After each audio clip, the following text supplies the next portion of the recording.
Saya ingin membacakan Lukas 18 ayat 9 sampai yang ke-12.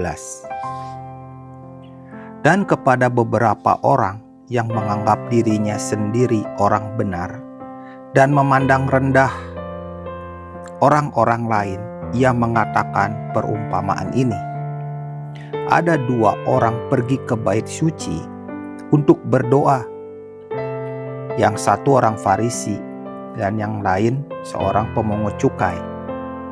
Orang Farisi itu berdiri dan berdoa, "Ya Elohim, aku bersyukur kepadamu karena aku tidak seperti orang-orang lain yang serakah, tidak jujur, pezina, atau seperti pemungut cukai ini.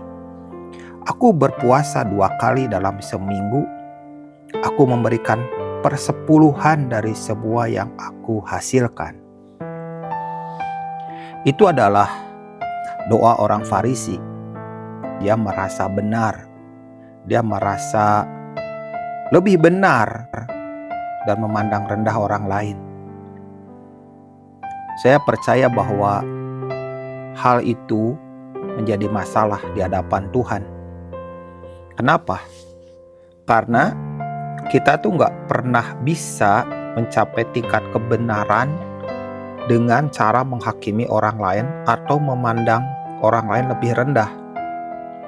Orang-orang suka merasa lebih benar, lebih mendapatkan pewahyuan yang nomor 1, bukan pewahyuan yang ecek-ecek. Banyak orang merasa bahwa dialah yang tahu banyak, mengerti banyak, bahkan serba tahu, serba mengerti. Seringkali orang merasa hal kalau dia lebih unggul dibandingin orang lain. Tapi sebenarnya, hal yang paling utama dalam kekristenan itu bukan seberapa banyak kita tahu, bukan seberapa banyak kita mengerti. Lalu apa? Apa yang kita tahu dan apa yang kita mengerti itu yang mengubah hati kita. Dan apa yang kita tahu dan apa yang kita mengerti itu mengubah hati orang. Kalau kebanyakan sekarang banyak yang tahu, banyak yang mengerti hanya untuk berdebat, hanya untuk menunjukkan bahwa saya yang lebih tahu, saya yang lebih benar, pewahyuan saya, pewahyuan yang begitu unggul, begitu utuh, begitu luar biasa.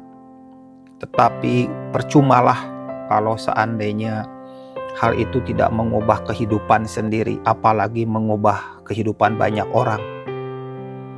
Sekarang justru yang paling penting bukan apa yang kita tahu, bukan apa yang kita mengerti, tetapi apa yang kita lakukan itu mengalirkan belas kasihan kepada banyak orang atau tidak. Kalau yang kita tahu, yang kita mengerti itu membuat kita merasa lebih tinggi, menjadi sombong, dan kebenaran tanpa kasih itu adalah sebuah hal yang kejam. Makanya tidak heran banyak orang karena merasa lebih tahu, lebih mengerti, mereka tidak punya belas kasihan. Seharusnya kalau kita lebih tahu banyak, kita lebih mengerti banyak, hal yang paling mengalirkan dalam hati kita, hal yang paling membuat kita bisa berbeda satu dengan yang lain bukan apa yang kita tahu, bukan apa yang kita mengerti. Lalu apa yang membedakan? Belas kasihan. Kenapa? Karena kekristenan itu ujung-ujungnya adalah tentang belas kasihan, tentang Matius 25, tentang pemisahan antara kambing dan domba. Saya sering mengatakan tentang apa yang disebut dengan domba dan siapa yang disebut dengan kambing. Hal-hal itu tentang belas kasihan, bukan tentang apa yang kita tahu, bukan apa yang kita mengerti. Jadi kalau kita merasa kebenaran kita mempunyai tingkat yang lebih tinggi daripada orang lain, lalu kita merasa lebih benar, dan kita bisa menghakimi orang lain dan merendahkan orang lain, untuk apa? Kebenaran itu tidak mengubah apapun, bahkan tidak mengubah diri kita sendiri. Buat saya, kebenaran yang dibarengi dengan belas kasihan, itulah kebenaran dari Yesus Kristus. Kenapa? Karena itu dia punya kebenaran dan dia punya belas kasihan. Banyak orang punya kebenaran, walaupun itu bukan kebenaran. Karena kebenaran dengan kesombongan bukan disebut kebenaran. Kebenaran merasa lebih benar dari orang lain itu bukan kebenaran. Kebenaran dengan cara menghakimi orang lain juga bukan kebenaran. Kebenaran adalah kebenaran ketika mengalirkan belas kasihan. Lihatlah Yesus menceritakan tentang orang Samaria yang baik hati. Itu menunjukkan di situ ada siapa? Ada imam, ada orang Lewi, dan di situ juga ada orang Samaria yang baik hati itu. Siapa imam? Apakah dia tidak tahu kebenaran? Siapa orang Lewi? Apakah dia tidak tahu kebenaran? Tetapi orang Samaria, dia tahu kebenaran dibarengi dengan belas kasihan.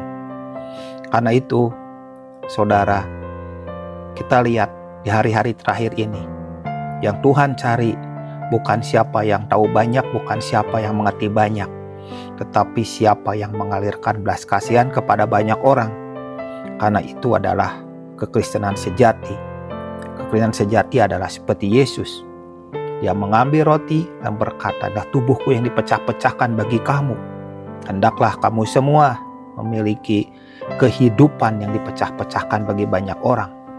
Lalu dia mengambil cawan, dia berkata cawan perjanjian, anggur yang ditumpahkan, hendaklah engkau semua memiliki kehidupan anggur yang ditumpahkan bagi banyak orang. Itu yang Tuhan mau. Karena itu, ujungnya kekristenan bukan apa yang kita tahu, bukan apa yang kita mengerti, tetapi kekristenan adalah siapa yang mengalirkan belas kasihan kepada banyak orang.